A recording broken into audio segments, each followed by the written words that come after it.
All right, we'll start in the AFC South. We're also going to rank the North Division. Don't worry, we got North covered too. Can't leave Brady's Rust Belt. You're a Rust Belt man, right? Yeah, Rust Belt. You love playing football in the cold. Yeah, that's what we do, man. Put football down in the cold. All right, Matt. Brian Callahan, number 4, first-time head coach. There's the caveat. Correct. The interesting thing is, I think Shane Steichen at 3 makes a lot of sense, only because he hasn't coached a ton either. And we don't know what we're gonna like. The Anthony Richardson thing is unknown. I do give him points for hiring Jim Bob Cooter, though. That's you guys. I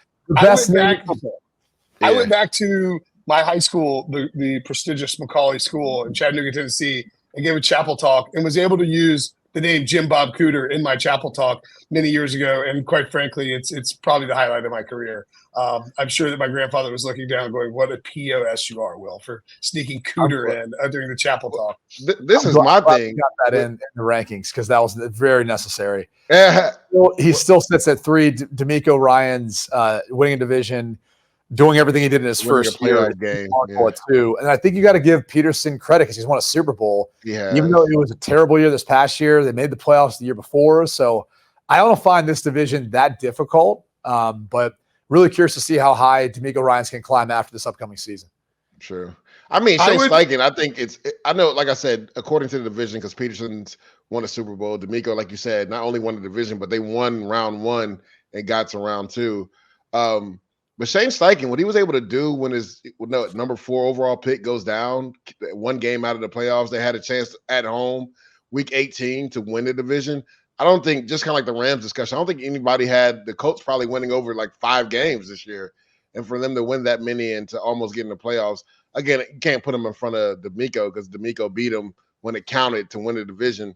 And then also Doug Peterson, to your point, has won a Super Bowl. But Shane Steichen, I think, did a masterful job with that team. And then also Gus Bradley, I think you have to put that in as a caveat. If you look at all the D coordinators, even though D'Amico Ryans is technically the defensive coordinator because he calls the defense, Gus Bradley, what he did with that defensive line, they had a career year in sacks, I think 51 sacks, had 4 guys at 8 sacks, and nobody really talked about them all year long. So, yeah, I think they can really rise up on this list.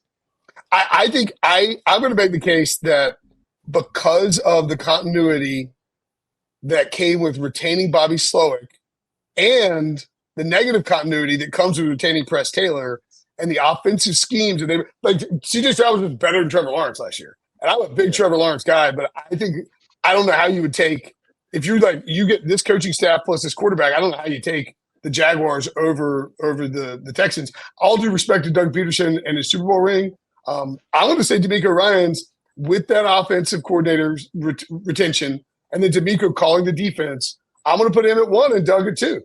I would say their staff is a hell of a staff. Matt Burke, even though D'Amico calls it, he's still a great. He's a really good coach. The thing is like Doug Peterson did win a Super Bowl with Nick Foles, so it's kind of. He did have the number 1 seed with Carson Wentz, who should have been the MVP that year. I'm just saying, bro. Like you got to give him credit for that. No, I think he's one right now.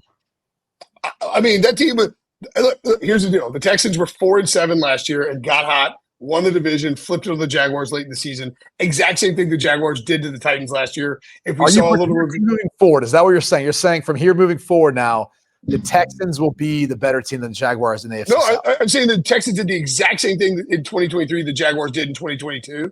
I wouldn't be stunned if there was some regression from the Texans. And I think the Jaguars could improve. But Brian Nielsen's a nice ad, but I'm gonna take the Texans at 1 here.